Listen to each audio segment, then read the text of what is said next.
रामकृष्ण हरी महाराज. सर्व भाविकांना रामकृष्ण हरी. तर आज काल तुकोबार यांचं प्रस्थान झालं. आज पुढे तुकोबार यांची पालखी जात आहे. तर आपल्या सोबत आहेत, त्यांचं नाव आशिष महाराज महेर.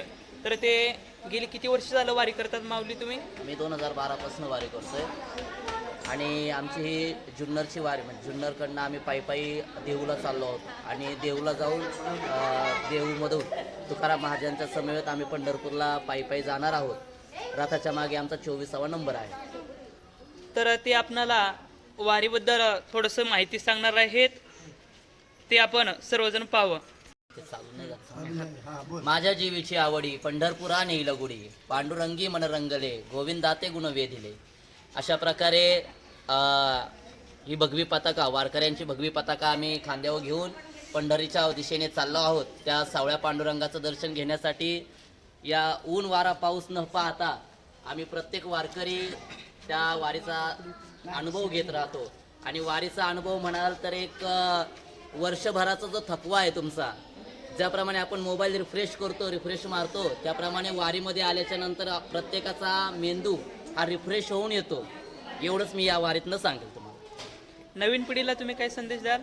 नवीन पिढीसाठी वारी म्हणाल तर वारी तसं ॲक्च्युली आहे याचं त्यागाचं प्रतीक आहे. नवीन पिढीसाठी जर वारी म्हणाल तर आजकाल आपण पाहतोय तरुण पिढी व्यसनांच्या अधीन होत चालली आहे.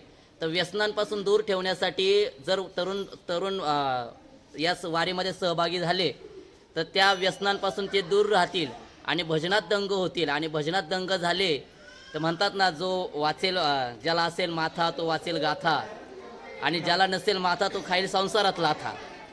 अशा प्रकारे मी तरुण पिढीला एक संदेश देईन. आणि तुमचा काही अनुभव वारीमधला? माझा अनुभव म्हणाल तर मी 2012 पासून वारी करतोय.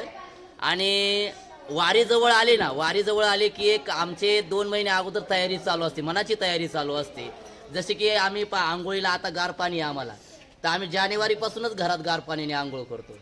का तर आम्हाला वारीमध्ये जाऊन गार पाण्याने आंघोळ केल्याच्या नंतर आम्ही आजारी पडू नये यासाठी आम्ही अगोदरपासून तयारी करतो. आणि दुसरी गोष्ट की ह्या वारीची उत्सुकता एवढी असते ना, आणि यामध्ये तुम्ही पाहिलं तर म्हातारी माणसं पण आहेत. या म्हातारी माणसांमध्ये पण एवढी एनर्जी असते, स्टॅमिना असतो, जो आपल्या तरुण पिढीला लाजवेल. एवढी ही म्हातारी माणसं आपल्यापेक्षा तरुण इथे होतात. वृद्ध होती तरणेरे, अशा थोडक्यात या भाषेत सांगायचं म्हटलं तर इथं म्हातारी माणसं देखील तरुण होतात. आणि मी तरुण पिढीला आव्हान करेन, ह्या जुन्या लोकांचा आदर्श घ्यावा.